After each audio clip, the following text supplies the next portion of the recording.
Kami bersyukur kepadamu Tuhan, sebab kasih-Mu mengubahkan kami, sebab kasih-Mu membebaskan kami, kasih-Mu menyelamatkan kami. Dan kami membawa hati kami untuk menyembah Engkau. Apakah setia, takkan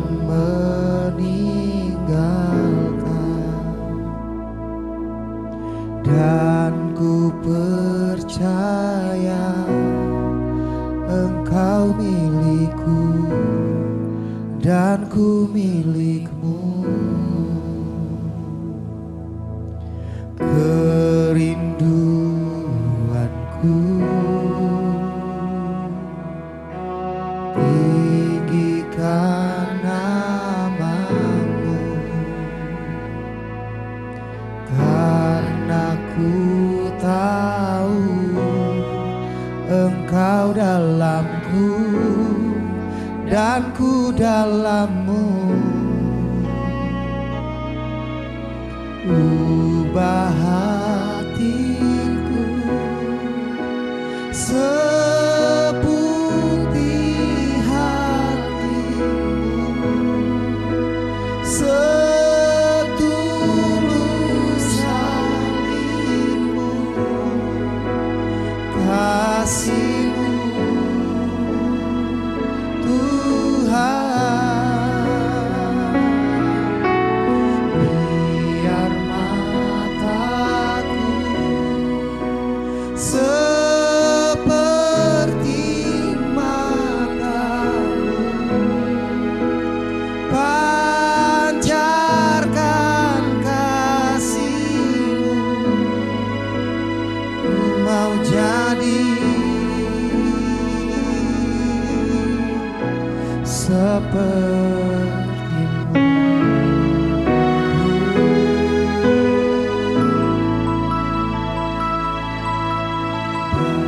Apakah setia, takkan meninggalkan, dan ku percaya Engkau milikku dan ku milikmu. Kerinduanku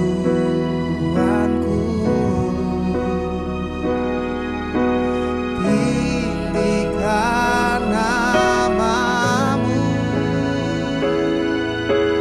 karena ku tahu Engkau dalamku dan ku dalammu.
Segenap hatiku memujimu,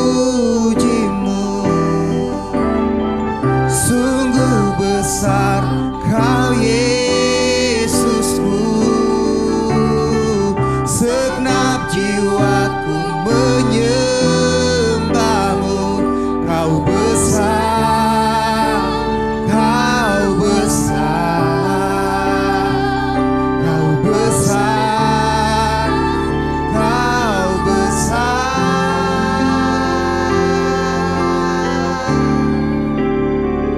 Ku yakin Kau hadir di sini, ku rasakan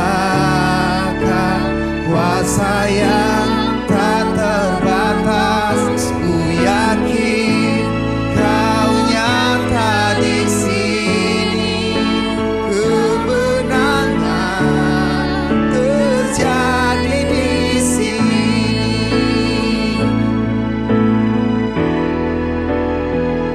Ku yakin Kau hadir di sini, ku rasakan kuasa yang tak terbatas.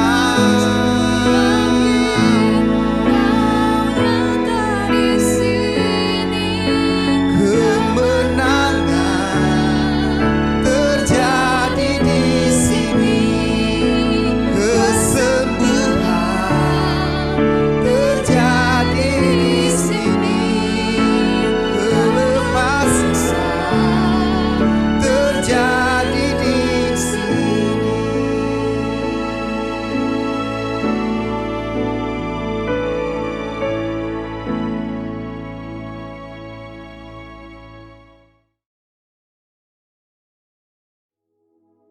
Shalom saudara, apa kabarnya?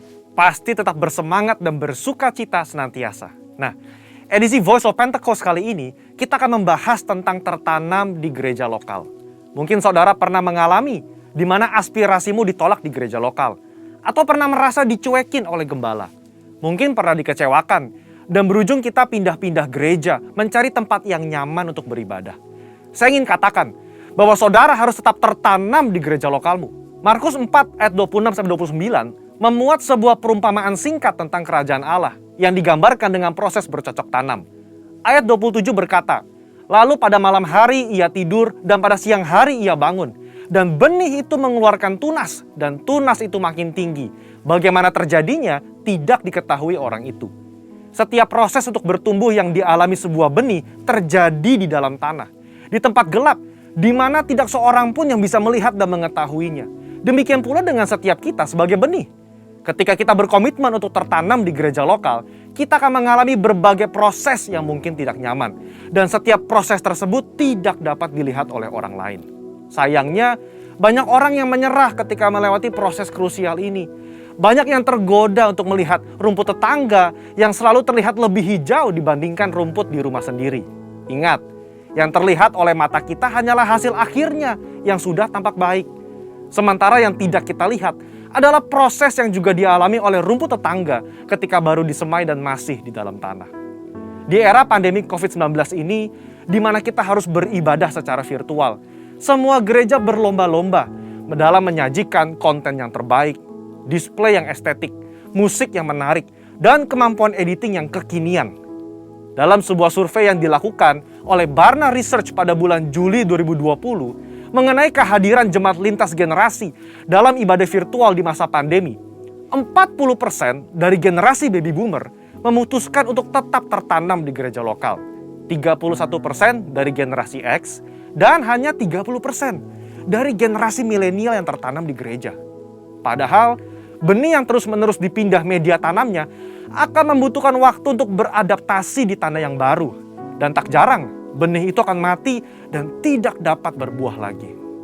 Yohanes 15 ayat 2 menuliskan, setiap ranting padaku yang tidak berbuah dipotongnya, dan setiap ranting yang berbuah dibersihkannya, supaya ia lebih banyak berbuah. Tuhan menginginkan pertumbuhan dari sebuah benih, dan agar benih tersebut dapat berbuah lebat kelak. Tentu saja, hal ini tidak dapat terjadi jika benih tersebut kerap dipindah-pindahkan. Jika kita tidak tertanam di gereja lokal, maka kita tidak dapat mengalami pertumbuhan yang sempurna. Bahkan tanpa kita sadari, kita bisa mengalami kematian rohani. Kita tidak dapat menikmati buah yang seharusnya dapat kita hasilkan apabila kita tertanam di gereja lokal. Lalu, apa hal-hal yang dapat terus mendorong kita untuk tetap tertanam di gereja lokal? Yang pertama, mengubah perspektif kita. Sekali lagi, ketika sebuah benih ditanam, ia diletakkan di dalam tanah yang gelap dan tak terlihat. Di situasi seperti inilah, perspektif kita harus dirubah. Ditanam sebagai benih atau dikubur seperti jenazah. Faktanya, di dalam tanah itu mungkin ada rasa kesepian. Tidak dilihat orang. Seakan-akan tidak ada jalan keluar. Saudara, kita bukan sedang dikubur, melainkan kita sedang ditanam. Jika kita berpikir bahwa kita sudah dikubur, maka tidak ada lagi pertumbuhan yang dapat kita alami. Namun ketika kita mengubah perspektif bahwa keadaan yang saat ini kita alami di dalam tanah adalah karena kita sedang ditanam, maka kita akan terus bertumbuh hingga waktunya benih tersebut akan tampak di atas tanah dan menghasilkan buah. Saudara sedang ditanam dan bukan dikubur. Kedua, jalani proses. Proses adalah bagian terpenting dari perjalanan hidup setiap manusia, di mana manusia dibentuk lewat hal-hal yang sulit agar menjadi semakin baik dan semakin kuat di kemudian hari. Alkitab berulang-ulang menggambarkan hidup manusia bagaikan tanah liat di tangan tukang periuk. Sebelum menjadi bejana, maka tanah liat harus melalui proses diremukan, ditekan, bahkan dimasukkan ke dalam tungku untuk dibakar sebelum bejana tersebut jadi sempurna. Tidak ada seorang pun yang luput dari proses. Ingat, proses inilah yang menentukan seberapa kuat akar yang akan kita hasilkan untuk menyokong seluruh pertumbuhan kita nantinya. Oleh sebab itu, mengalami berbagai proses di gereja lokal adalah hal yang wajar agar kita sebagai benih dapat memiliki akar yang kuat. Dalam proses itulah Tuhan sedang membentuk karakter kita agar semakin serupa dengan Kristus. Yang ketiga, berhenti membanding-bandingkan. Kita tahu cerita tentang Lea yang selalu merasa tidak dicintai oleh suaminya Yakub, karena Yakub lebih cinta kepada Rahel, istri keduanya. Pada saat itu, Lea melahirkan 3 anak laki-laki bagi Yakub, sementara Rahel mandul. Lea yang terus-menerus membandingkan cinta dari Yakub kepada Rahel merasa sedih, tertekan, kesepian, sampai ia mencurahkan perasaannya lewat arti nama yang diberikan ketiga anaknya. Kalau Lea terus-menerus membandingkan dirinya dengan Rahel, ia tidak dapat melihat berkat yang diberikan Allah kepadanya, yaitu anak-anak yang dikaruniai. Sama seperti kisah Lea, ketika kita sibuk membanding-bandingkan, kita tidak bisa melihat berkat yang telah Allah sediakan.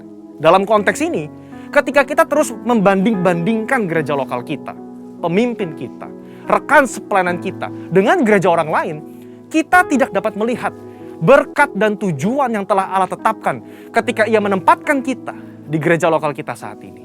Keputusan yang paling tepat bagi sebuah benih adalah untuk tetap tertanam di mana ia ditempatkan.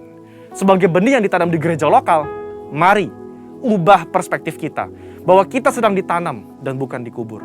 Jalani proses dengan ucapan syukur dan berhenti membanding-bandingkan. Maka pada waktunya kita akan bertumbuh dan berbuah lebat, sehingga buah tersebut dapat kita nikmati dan juga dinikmati oleh orang lain. Untuk penjelasan lebih lengkapnya dari tim teologi kami, silakan buka link yang ada di atas atau scan QR Code yang tersedia. Salam integritas, Tuhan Yesus memberkati.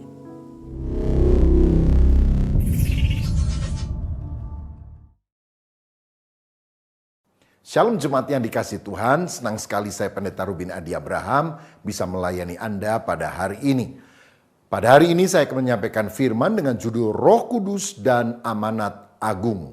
Mari kita akan baca Matius 28 ayat 16 sampai 20 yang berbunyi demikian. Dan ke-11 murid itu berangkat ke Galilea, ke bukit yang telah ditunjukkan Yesus kepada mereka. Ketika melihat Dia, mereka menyembahnya, tetapi beberapa orang ragu-ragu. Yesus mendekati mereka dan berkata, "Kepadaku telah diberikan segala kuasa di sorga dan di bumi. Karena itu pergilah, jadikanlah semua bangsa muridku, dan baptislah mereka dalam nama Bapa dan Anak dan Roh Kudus. Dan ajarlah mereka melakukan segala sesuatu yang telah kuperintahkan kepadamu. Dan ketahuilah, aku menyertai kamu senantiasa sampai kepada akhir zaman. Saudara sekalian, Rick Warren adalah seorang hamba Tuhan di Amerika Serikat yang mengembalakan sebuah gereja besar yang masuk di dalam kategori 10 gereja yang terbesar di Amerika Serikat. Dia juga penulis dari buku yang sangat ternama, The Purpose Driven Life. Nah, dia pernah menceritakan pengalamannya ketika ayahnya juga seorang pendeta hampir meninggal dunia di ranjang pembaringannya. Rick memegang tangan ayahnya ini dan ayahnya dalam keadaan antara sadar dan tidak sadar dengan lirih mengucapkan satu kalimat terakhir, "Save one more soul for Jesus. Save one more soul for Jesus. Save one more soul for Jesus." Selamatkan satu jiwa lagi untuk Yesus. Entah berapa kali ayahnya mengucapkan kalimat itu dan setelah itu dia menghembuskan nafas terakhir. Dan Rick Warren berkata, sejak itu tujuan saya hanya satu, menyelamatkan satu jiwa lagi bagi Yesus. Karena itulah pesan terakhir dari ayah yang sangat dikasihinya. Saya percaya bahwa pesan terakhir merupakan amanat yang sangat penting yang harus kita perhatikan dalam kehidupan. Dan sejalan dengan apa yang diucapkan oleh ayah Rick Warren, sebetulnya Yesus Kristus 2000 tahun yang lampau, sebelum dia naik ke sorga, dia pernah memberikan pesan kepada murid-muridnya.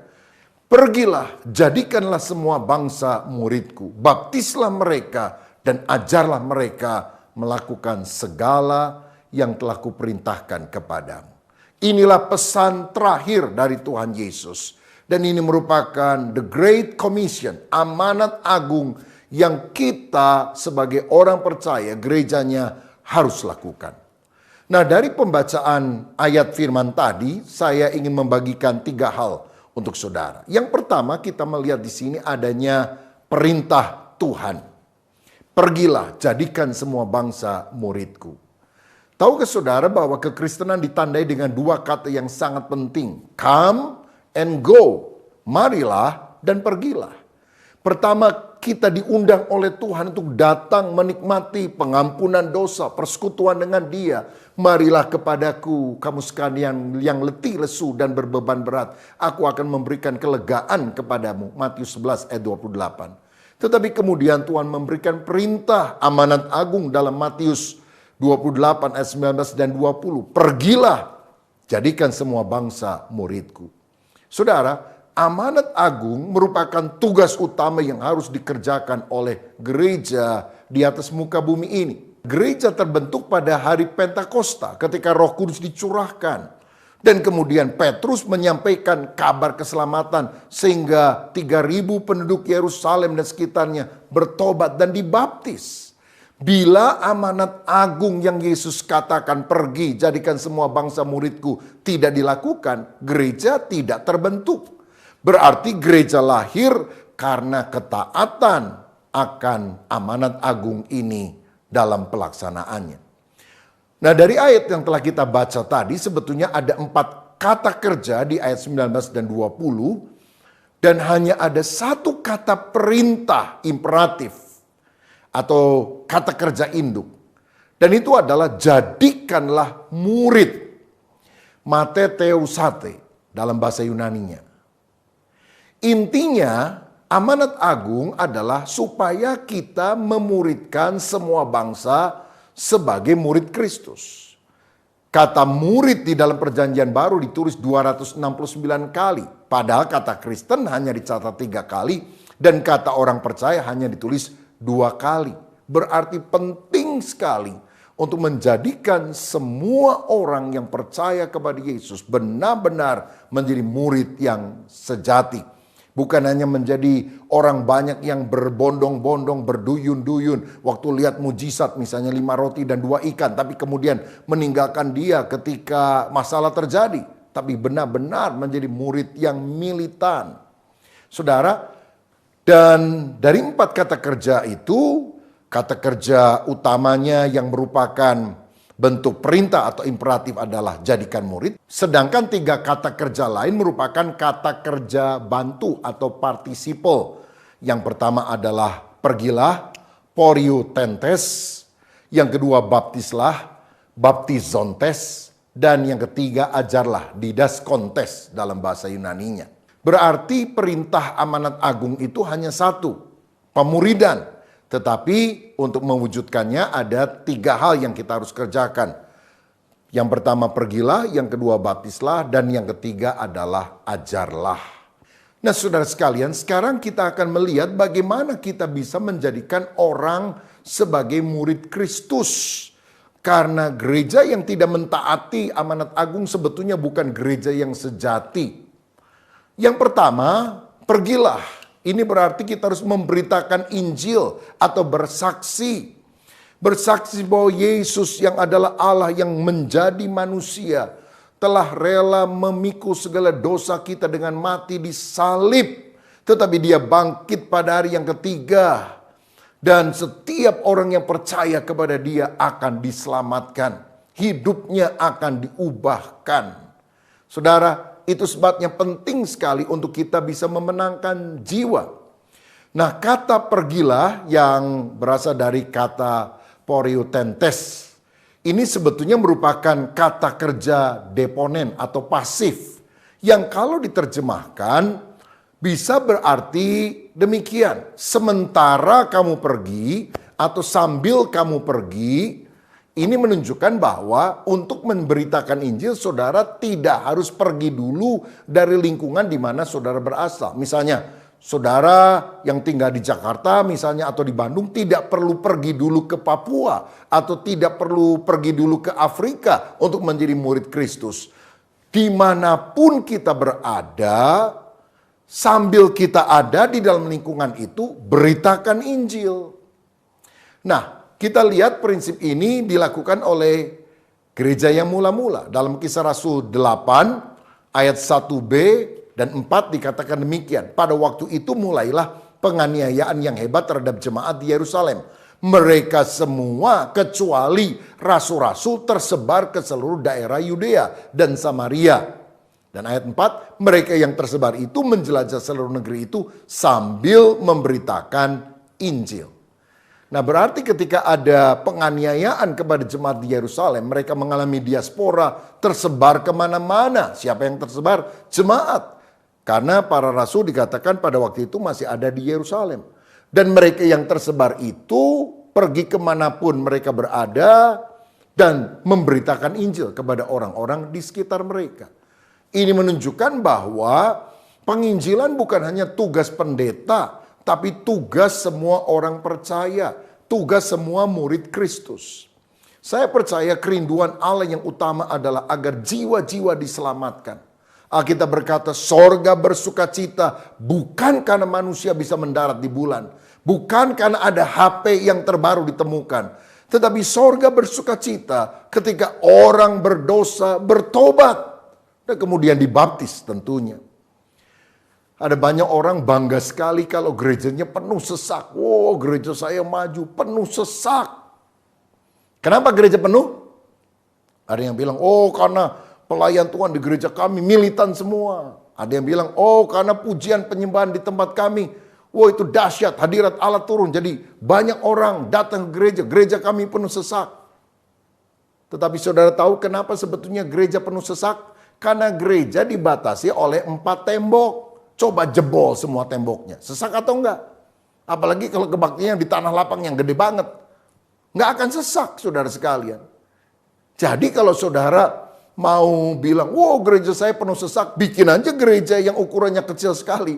Cepat sekali akan penuh sesak. Maksud saya apa? Kita tidak boleh membanggakan diri kalau tempat ibadah kita dihadiri oleh banyak orang. Karena ladang misi itu bukan cuma 4 tembok gereja yang membatasi kita. Dunia adalah ladang misi. Pergilah jadikan semua bangsa muridku sampai ke ujung bumi. Itu yang diperintahkan oleh Tuhan kepada kita. Saudara, Alkitab berkata bahwa Yesus adalah gembala yang baik. Dan gembala yang baik itu meninggalkan 99 domba di dalam kandang dan mencari satu domba yang tersesat di luar.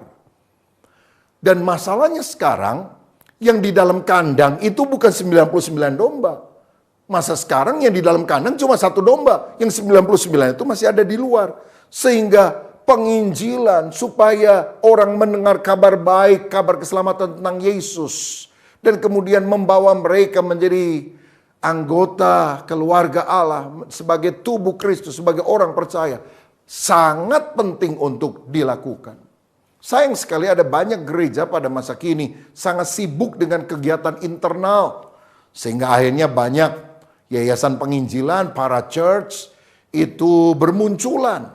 Kenapa? Karena gereja lalai untuk melakukan apa yang diperintahkan dalam firman Tuhan. Ada banyak gereja hanya memikirkan diri sendiri. Dari kita, bagi kita, untuk kita, demi kita. Dan menurut saya itu bukan gereja, itu komplotan, saudara. Walaupun mungkin kita pikir komplotan suci, tapi tetap komplotan. Saudara sekalian, saya pernah membaca sebuah survei, pertanyaannya sama tetapi yang menjawab berbeda, pendeta dan jemaat. Pertanyaannya adalah ini, apa tugas gereja yang paling utama? 90% para pendeta mengatakan melakukan perintah Tuhan. Dan yang utamanya adalah memberitakan Injil. Tapi apa jawaban jemaat? 90% jemaat berkata tugas utama gereja adalah memenuhi kebutuhan jemaat. Bayangkan saudara sekalian, kalau pendeta berpikir gereja harus ditujukan keberadaannya untuk melakukan perintah Tuhan, mentaati amanat agung, sedangkan jemaat berkata, nggak bisa dong, gereja harus memenuhi kebutuhan saya. Bagaimana gereja bisa efektif sebagai pemenang jiwa? Dan data menunjukkan kurang dari 10% orang-orang Kristen yang memberitakan Injil kepada orang yang tidak percaya. Apalagi mengajar mereka supaya mereka menjadi dewasa seperti Kristus. Makin kurang lagi. Ini terjadi karena ada banyak anggota gereja hanya mau haknya, tapi tidak mau kewajiban yang harus diemban. Kita hanya mau Tuhan Yesus jadi juru selamat yang memberkati saya, menyembuhkan saya, membuat saya menjadi kaya raya, tetapi kita tidak mau taat kepada ketuhanan Kristus ketika dia berkata, pergilah jadikan semua bangsa muridku. Ini waktunya kita bertobat dari segala roh egosentris dan melakukan perintah Tuhan secara kristosentris. Taati perintah amanat agung Yesus. Karena ketika kita melakukan dengan segenap hati, Injil itu sangat berdampak. Bukannya bisa mengubah pribadi, tapi mengubah sebuah bangsa. Saudara sekalian, saya ingin membacakan sebuah data yang menarik untuk saudara ketahui. Ada sebuah pulau yang disebut Hispaniola dengan 2 negara yang ada di pulau itu. Yang sebelah barat adalah negara Haiti dan sebelah timur adalah negara Dominika. Apa bedanya?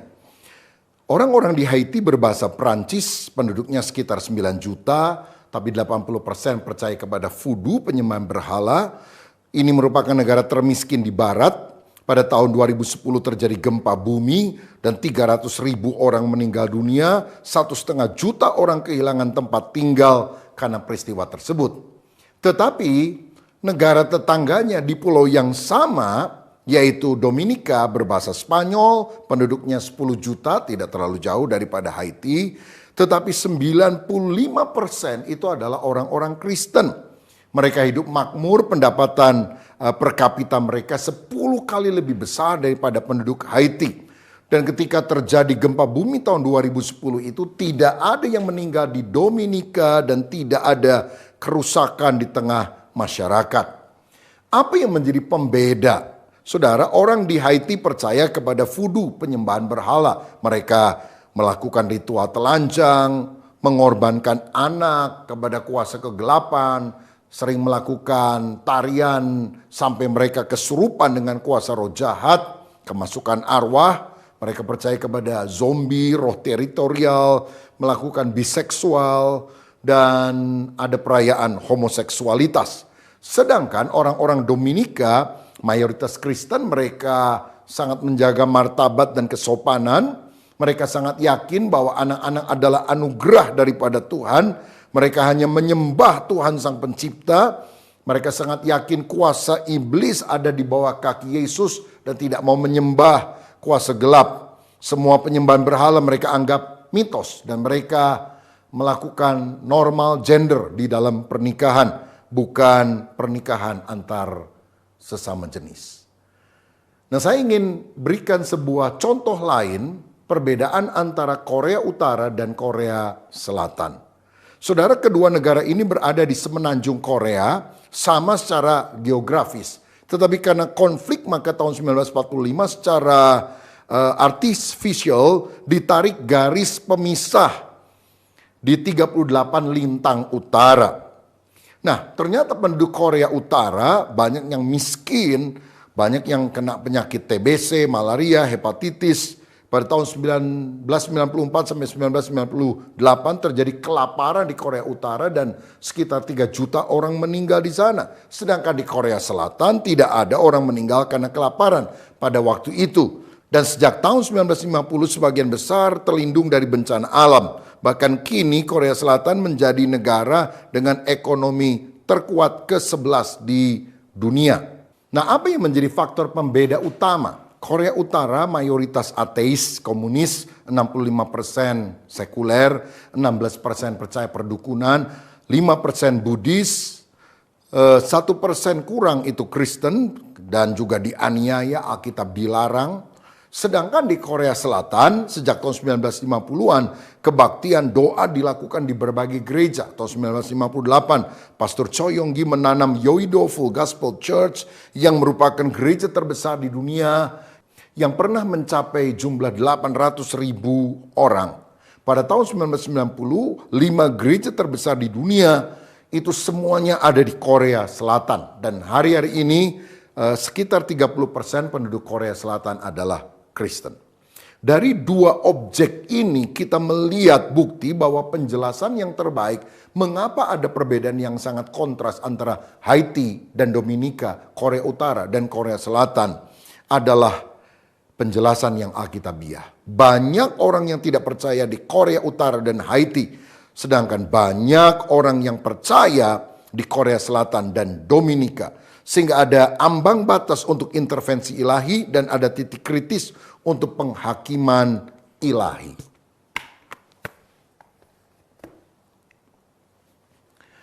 Dari sini kita melihat kebenaran firman dalam Yohanes 10 ayat 10 yang berkata, pencuri datang hanya untuk mencuri, membunuh, membinasakan.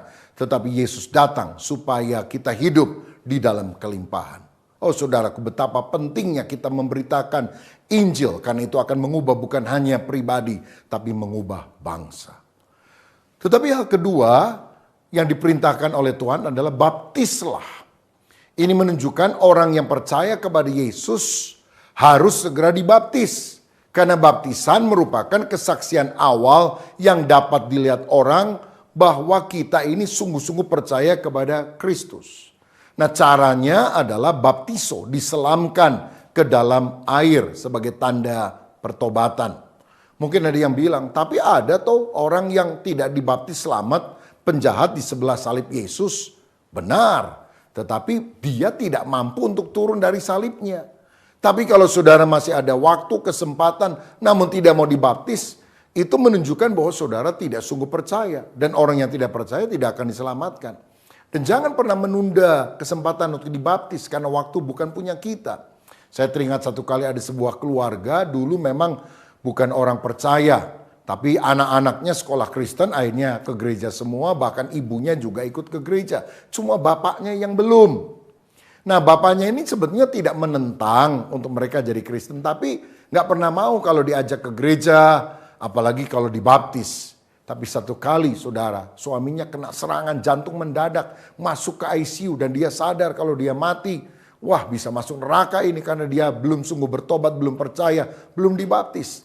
Maka ketika dia sedang dirawat di rumah sakit itu, dan kebetulan pada satu hari mereka berkumpul di dalam kamarnya, si ayah berkata begini, tis, karena ngomong sudah agak susah. Istrinya tanya, ngomong apa Pak?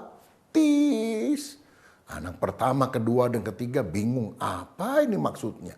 Tiba-tiba anak yang kecil menjawab begini. Saya tahu sebelum papa mati, rupanya dia ingin makan petis.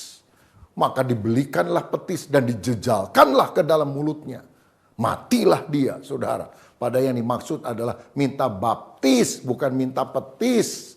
Maksud saya adalah ketika ada kesempatan, mari kita sungguh-sungguh memberi diri dibaptis.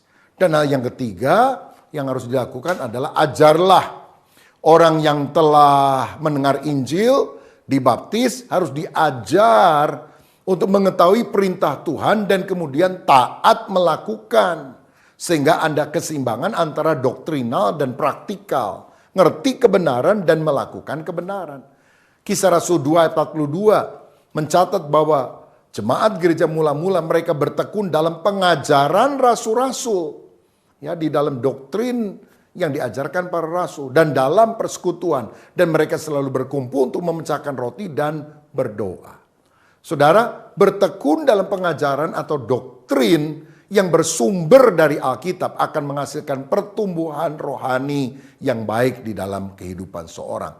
Karena itu mari kita bertumbuh di dalam firman, misalnya melalui ibadah minggu, baik secara onsite maupun secara online, supaya iman kita tetap terjaga. Kemudian kita juga perlu mengikuti kelompok-kelompok sel, baik secara onsite ataupun secara online. Apalagi pada masa pandemi, kalau belum bisa tatap muka ya tatap layar lah, supaya saudara imannya makin teguh. Kita juga perlu mengikuti kelompok pemuridan di gereja lokal kita masing-masing. Bahkan kalau ada sekolah Alkitab, saudara juga boleh belajar di sana, ya.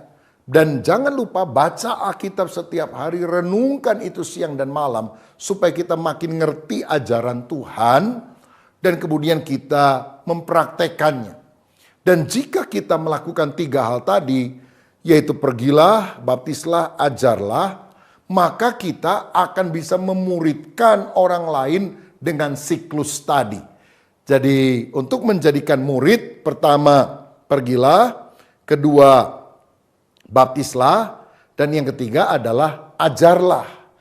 Dan kalau 3 hal ini kita lakukan, maka kita bisa memuridkan orang lain. Dan siklus ini terjadi terus sampai pada akhir zaman. Nah, jadi kita melihat yang pertama tentang perintah Tuhan. Yang kedua, kita akan membahas tentang kuasa Tuhan di dalam perikop tadi. Matius 28 ayat 18 berkata, Yesus mendekati mereka dan berkata, "Kepadaku telah diberikan segala kuasa di sorga dan di bumi." Bahkan di ayat 20 Yesus berkata, "Ketahuilah aku menyertai kamu senantiasa sampai kepada akhir zaman." Saya sangat yakin bahwa Allah tidak pernah mengutus seseorang tanpa memperlengkapi orang itu terlebih dahulu dengan kuasanya. Kuasa apa? Kuasa Roh Kudus. Karenanya Yesus naik ke sorga dan kemudian dia mengutus Roh Kudus supaya menyertai kita, murid-muridnya. Dan Alkitab berkata, roh yang ada di dalam kita itu lebih besar dari segala roh yang ada di dalam dunia.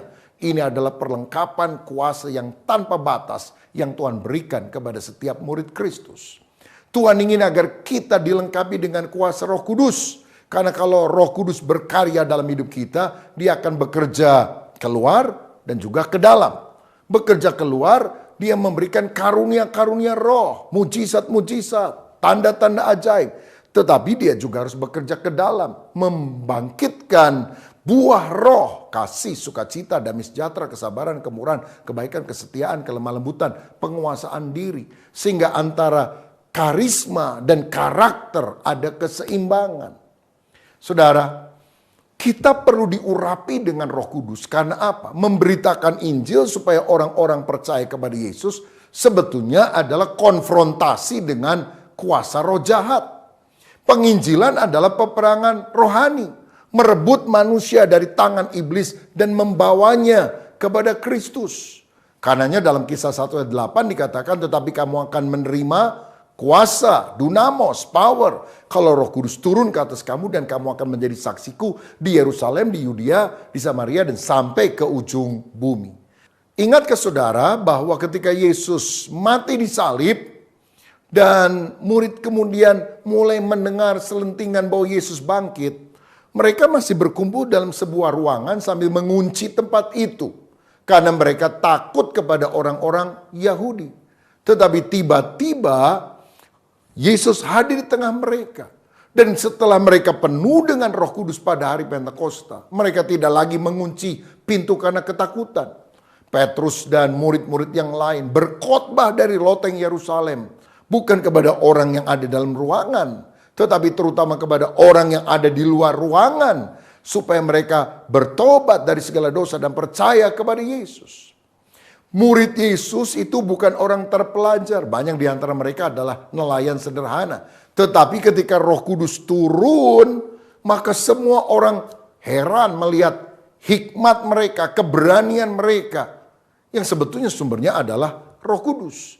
Kisah Rasul 4 ayat 13 berkata, ketika sidang itu melihat keberanian Petrus dan Yohanes dan mengetahui bahwa keduanya orang biasa yang tidak terpelajar, heranlah mereka dan mereka mengenal keduanya sebagai pengikut Kristus. Saudara, karena itu mari kita sungguh-sungguh minta Roh Kudus mengobarkan hati kita untuk bersaksi. Saya yakin cirinya Roh Kudus ada dalam hidup kita bukan hanya sekedar kita berkata di dalam bahasa roh, tapi kobaran hati untuk memberitakan kasih Kristus harus nyata di dalam kehidupan kita. Sebab hanya Roh Kuduslah yang memang bisa mentobatkan orang. Kita hanya bisa menabur benih firman, bersaksi, tapi Tuhan yang akan menumbuhkan benih tersebut. Dalam Yohanes 16 ayat 8 firman berkata, dan kalau ia Roh Kudus datang, ia akan menginsafkan dunia akan dosa, kebenaran, dan penghakiman. Jadi Roh Kudus akan menginsafkan orang bahwa dia berdosa kalau dia menolak Yesus, satu-satunya jalan keselamatan. Roh Kudus juga akan menginsafkan orang akan kebenaran, bahwa Yesus itu benar-benar Tuhan, Juru Selamat, karena dia datang dari sorga dan setelah tugasnya selesai dia kembali ke sorga, dia naik ke sorga. Kan semua nabi pengajar agama mati, dikubur, tidak bangkit. Hanya Yesus yang mati, dikubur, bangkit, naik ke sorga. Karena dia berasal dari sorga. Ini menunjukkan bahwa Yesus adalah sang kebenaran sejati. Roh Kudus juga menginsafkan manusia akan penghakiman. Yaitu si iblis sudah dihakimi, sudah dikalahkan. Karena Yesus telah mengalahkannya di atas kayu salib. Sebab dia mati tapi kemudian dia bangkit. Dan kelak pada akhir zaman, si iblis akan dicampakkan di dalam Gehenna, yaitu lautan api sampai selama-lamanya. Dan orang yang tidak percaya kepada Yesus juga akan mengalami penghukuman. Tetapi kalau kita percaya kepada Yesus, kita tentu akan diselamatkan. Roh Kudus itulah yang akan menerangi pikiran kita ketika firman Tuhan disampaikan. Saudara sekalian, ada banyak orang berpikir kalau orang melihat mujizat pasti mereka percaya kepada Yesus. Saya mau katakan orang sungguh percaya kepada Yesus kalau Roh Kudus menerangi hati mereka ketika mereka mendengar firman. Saudara tahu di dalam Lukas pasal 16 ayat 30 sampai 31 di dalam kisah Lazarus dan orang kaya yang kemudian keduanya mati. Orang kaya itu di alam maut minta supaya Lazarus ini disuruh pergi ke sana, ke rumah bapaknya, untuk memberitakan firman kepada 5 orang saudaranya yang masih hidup. Jadi ini orang yang gak percaya, semangat penginjilannya muncul setelah dia dihukum, saudara. Tetapi dikatakan dalam firman Tuhan, jawab orang itu, tidak Bapak Abraham, tetapi jika ada seorang yang datang dari antara orang mati kepada mereka, mereka akan bertobat. Kata Abraham kepadanya, jika mereka tidak mendengarkan kesaksian Musa dan para nabi, mereka tidak juga akan mau diyakinkan sekalipun oleh seorang yang bangkit dari antara orang mati. Jadi kalau ada orang mati bangkit lalu memberitakan Injil, ini kan mujizat besar. Pasti orang-orang bertobat. Tapi Abraham berkata, tidak bisa. Mereka harus percaya kepada firman. Sebab sudah ada orang yang bangkit dari antara orang mati, memberitakan kebenaran, tapi orang juga nggak percaya. Siapa yang bangkit dari antara orang mati? Yesus. Bukankah semua orang mendengar bahwa Yesus bangkit pada hari Paskah? Tapi sampai hari ini banyak orang berkata, oh enggak, Yesus enggak bangkit. Ya orangnya tetap mati, hanya ajarannya yang bangkit. Ada yang bilang, oh Yesus enggak bangkit karena sebetulnya bukan dia yang mati, itu digantikan oleh yang lain. Saudara, banyak orang yang masih berkeras dan menutup hatinya bagi Yesus. Karena itu, mari kita percaya kepada firman. Mari kita minta dipenuhkan dengan Roh Kudus. Karena kalau Roh Kudus turun, maka kita sungguh-sungguh akan dilengkapi dengan kuasa Allah. Dan yang terakhir, yang ketiga dari perikop ini saya melihat penyembahan kepada Tuhan. Jadi pertama perintah Tuhan, yang kedua kuasa Tuhan, yang ketiga penyembahan kepada Tuhan. Matius 28 ayat 17. Ketika melihat dia, mereka menyembahnya, tetapi beberapa orang ragu-ragu. Alkitab menunjukkan bahwa amanat agung lahir dalam suasana penyembahan, worship. Suasana kecintaan kepada Tuhan, di mana mereka memuliakan Tuhan sebagai raja di atas segala raja. Dan bukankah ini penyembahan yang akan kita lakukan di dalam kekekalan kelak? Karena nanti kalau sudah di sorga tidak ada penginjilan lagi. Kan semua orang sudah percaya. Sehingga apa yang kita lakukan adalah menyembah Tuhan atau memuliakan Tuhan dengan segala yang kita kerjakan. Dan kini pun kita harus hidup di dalam penyembahan. Karena dalam Kolose 1 ayat 16 dikatakan demikian. Karena di dalam dialah telah diciptakan segala sesuatu yang ada di sorga dan yang ada di bumi. Dan yang kelihatan dan yang tidak kelihatan. Baik singgasana maupun kerajaan, baik pemerintah maupun penguasa. Segala sesuatu diciptakan oleh dia dan untuk dia. Jadi kita diciptakan untuk memuliakan Tuhan. Nah di dalam Wahyu 7 ayat 9 sampai 10 juga. Yohanes pernah melihat kemuliaan sorga. Dikatakan, kemudian daripada itu aku melihat sesungguhnya suatu kumpulan besar orang banyak yang tidak dapat terhitung banyaknya. Dari segala bangsa dan suku dan kaum dan bahasa. Berdiri di hadapan tahta dan di hadapan anak domba. Memakai jubah putih dan memegang daun-daun palem di tangan mereka. Dan dengan suara nyaring mereka berseru, keselamatan bagi Allah kami yang duduk di atas tahta dan bagi anak domba. Saudara, nanti di sorga kita akan memuliakan Tuhan, menyembah Tuhan. Itu sebabnya mulai dari bumi, penyembahan itu harus dilakukan. Tapi ingat, penyembahan bukan hanya sekedar nyanyi-nyanyi saja. Tetapi ketaatan akan perintah Tuhan merupakan penyembahan. Hidup memuliakan Allah. Dan salah satu bentuk yang jelas dari ketaatan adalah melakukan amanat agung agar banyak orang yang percaya kepada Yesus. Sehingga mereka akhirnya bisa bersama dengan kita memuji menyembah Dia di sekeliling tahtanya. Adakah di antara saudara yang hari ini rindu sungguh-sungguh dipenuhkan dengan Roh Kudus supaya saudara bukan menjadi sakti tapi menjadi saksi, menjadi pembawa kabar baik tentang Yesus Kristus. Kalau ada anggota keluargamu yang belum percaya, teman dekatmu yang belum percaya, saudara jangan diam, bersaksi tentang Yesus kepada mereka. Ceritakan apa yang Tuhan telah kerjakan dalam hidup kita, before and after. Bagaimana dulu hidup kita sebelum percaya, bagaimana ceritanya pada waktu kita percaya. Dan sekarang setelah kita percaya kepada Yesus, apa dampak perubahannya? Ini doa saya, supaya Roh Kudus sungguh-sungguh memakai hidup kita, kesaksian kita tentang Yesus, untuk bisa membawa banyak jiwa kepada pertobatan. Tuhan Yesus memberkati, mari kita berdoa. Bapa Surgawi, terima kasih untuk kebenaran firman-Mu. Jadikan kami orang-orang percaya yang penuh dengan Roh Kudus. Dan bukti bahwa kami penuh dengan Roh Kudus. Kami menjadi saksi Kristus. Memenangkan banyak jiwa untuk kemuliaan nama-Mu. Mulai hari ini kami ingin punya kerinduan. Memenangkan satu jiwa lagi bagi Kristus. Berkat-Mu atas kami dalam nama Yesus. Amin. Salam sehati, Tuhan Yesus memberkati. Mari kita menutup ibadah kita dengan doa. Ya Tuhan, kami percaya di hari-hari terakhir ini, di mana Tuhan berjanji mencurahkan Roh-Mu sekali lagi ke atas kami semua. Pentakosta baru, Pentakosta yang ketiga. Kami berdoa ya Tuhan, penuhi kami semua jemaat-Mu dengan Roh-Mu yang kudus. Lindungi kami semua pada hari-hari ini daripada serangan hal-hal yang jahat, serangan hal-hal yang mematikan kami. Biar kasih karunia Tuhan berlimpah-limpah atas kehidupan kami. Mari kita, seluruh jemaat Tuhan, kita angkat tangan kita buka hati untuk siap menerima berkat Tuhan. Ya Tuhan, berkatilah seluruh jemaat-Mu, berkatilah kehidupan mereka, berkatilah keluarga mereka, anak-anak mereka. Biar kasih karunia Tuhan Yesus yang berlimpah-limpah Tuhan curahkan di dalam kehidupan mereka. bersama-sama dengan persekutuan yang manis dengan Roh Kudus selalu menyertai, melindungi, dan memelihara seluruh jemaat-Mu mulai hari ini sampai Tuhan Yesus datang menjemput kita semua di awan-awan yang mulia. Mari yang percaya kita sama-sama katakan amin.